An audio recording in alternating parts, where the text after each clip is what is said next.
Časni oci, braćo, sveštenici, draga braćo i sestre, danas počinje da se poje postni trijod i to je prvi dan danas gdje počinjemo da pojemo postni trijod, zato što crkva sve čini sa pripremom.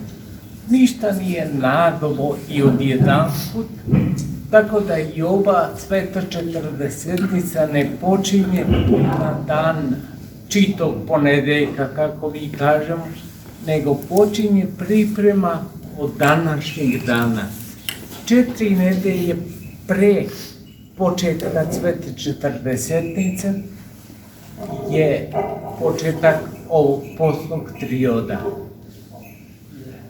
Crkva je veliki pedant i zna da ništa ne može što je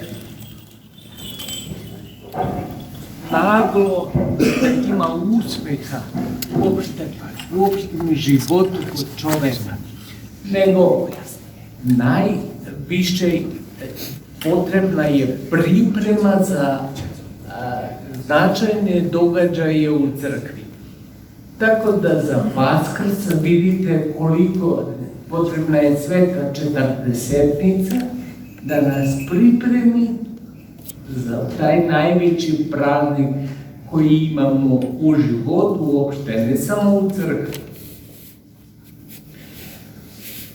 Ova priča o Mitaru i Fariseju je vrlo poznata i skoro da nema koji ne zna sadržaj te evanđelske perikope, ali ono što često puta se prevazilazi i ne naglašava to, lako se osuđuje Farisej i često puta ima i uzrečicu to da ne budi kao Farisej, a pri tome nekako ne potenciramo da je Farizej bio najpobožniji čovjek u tom vremenu.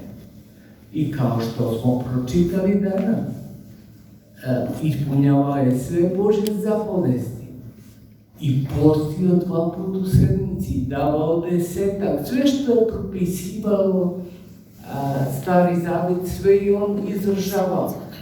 Nije mu se mogla naći mana što se tiče njegovog religioznog života. Ali nije samo jedno imao. To što je novozavetna poruka, a to je da preumljenjem se uđe u novi život. Dakle, on nije imao tu nekako sposobnost za preumljenje.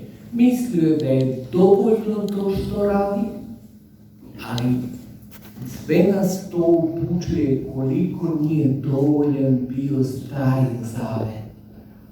Nego jedna poruka koju je Hristus dao preko apostola i stigla do nas, to je da je jedina vrata kroz koja se ulazi u novi život preumljenja.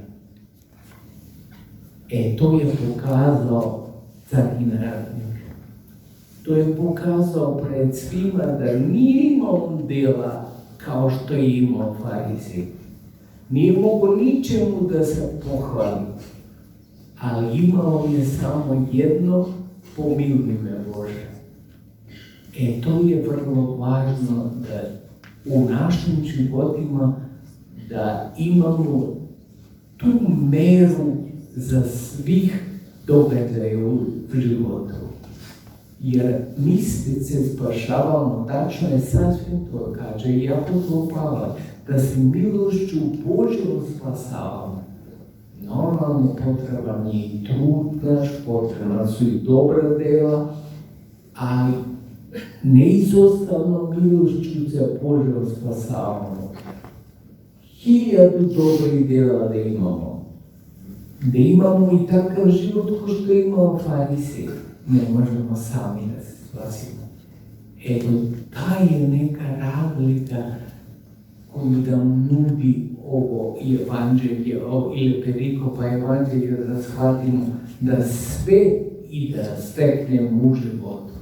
I najbolji život da imamo u crkvi, ne možemo sami da se spasimo. A to je carinarnik osjetio i zato se nije hvalio, ne samo zato što i nije imao možda dobra dela. Nije se hvalio uopšte sa dobrim delima, ali je zato sve svoje nade, sva svoja očekivanja zasnovao na milošću Božjom. To je vrata koju, evo, počinjemo iz 540-nicu time, dakle, nadamo se na Boga, nadamo se na njegovu milost, ne nadamo se na sopstvene snage, jer nismo mi ti koji možemo da imamo snage da bi se sami spasili. Odnosno da imamo život večni, to znači spasenje. Ali zato imamo Gospoda u kome se nadamo i on može da nas spasi. I to je nada naša, sada pogotovo, kada ulazimo u svetu 40 za nekoliko nedelja i gde se nam se otvaraju vrata, upravo ova koja naglašava evanđelje, vrata pokajanja, a vrata preboljenja, još možda preciznije rečeno, jer sa novim umom treba da krenemo u život. Sa novim kriterijumima, znači, života. To je najvažnije da u životu zapazimo i shvatimo, zapazimo da ti novi kriterijumi su kriterijumi za našeg života, za naše bližnje, za sve one koje poznajemo, ali delujemo tim kriterijumima. Zato je najvažnije prvo da mi savladamo i da usvojimo te kriterijume. Ako mi usvojimo te kriterijume, onda ćemo predati porodici, predat ćemo i prijateljima, predat ćemo i sa onim sa kojim se družimo, pa i onima u crkvi, naravno. Zato što su to prvo promereni kriterijumi, drugo su večni kriterijumi, i najvažnije od svega što su Božji kriterijumi. Sa tim kriterijumima mi, savladavši ih polako, dakle, ulazimo u period svetle 40-nice da bi dočekali radosno vaskrsenje sa novim kriterijumima u životu. Sa onim sa kojim to vaskrsenje očekuje i mitar, radnik, a ne sa onim kriterijumima sa kojim se pohvali farizej. Zato što možda imamo, a možda i nemamo, takve kriterijume kao što ima farizej da se pohvalimo. Ali i to je malo, to hoće da nam kaže današnju perikopu evanđelja, da je to malo. I sve da radimo kao što je predviđao Stari Zavet, to je malo da bi mogli da se sami spasemo. Spasenje je u Gospoda. A ako imamo tu nadu, onda je lako da počnemo novi kriterijum života sa preboljenjem, naravno, na šta nas poziva još sada crkva, a pogotovo će nas pozivati za vreme čitave svete 40-nice. Često puta i živite još ovo ču. Često puta se period svete 40-nice naziva postom. To glavna, sigurno glavni podvig je post. Ali i još mnogo više od posta ima u Svetoj četvrtoj svetnici.